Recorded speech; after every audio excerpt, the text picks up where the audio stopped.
అంతర్జాతీయ సంస్థలకి కాలం చెల్లినట్టుంది.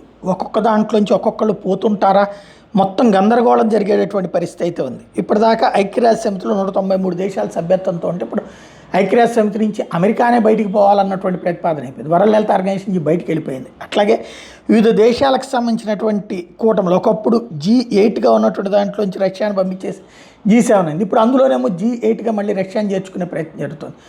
అదే సందర్భంలో యూరోపియన్ 28 దేశాల్లో చీలికలు నడుస్తున్నాయి. వాళ్ళందరూ కలిసి ఉంటారా లేదా అన్నటువంటిది డౌట్. ఇప్పుడు హంగరీ లాంటి వాళ్ళు నాటోలోనూ చిచ్చు పెడుతున్నటువంటి పరిస్థితి, ఇక్కడేమో టర్కీ చిచ్చు పెడుతుంది యూరోపియన్. ఇవి రెండు పక్కన పెడితే ఇప్పుడు జర్మనీ లాంటి చోట్ల మనం అసలు యూయూలో ఎందుకు ఉండాలి అని వాదించేటటువంటి వాళ్ళు ఎక్కువయ్యారు.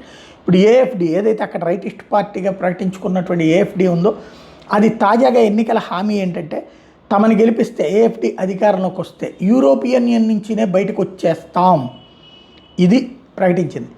అక్కడ కనుక ప్రజలు ఏఎఫ్డిని ఆదరిస్తే రాబోయే రోజుల్లో అంతర్జాతీయ రాజకీయం మారిపోయినట్టు మిగతా దేశాల్లో కూడా ఈ కథే నడుస్తుంది.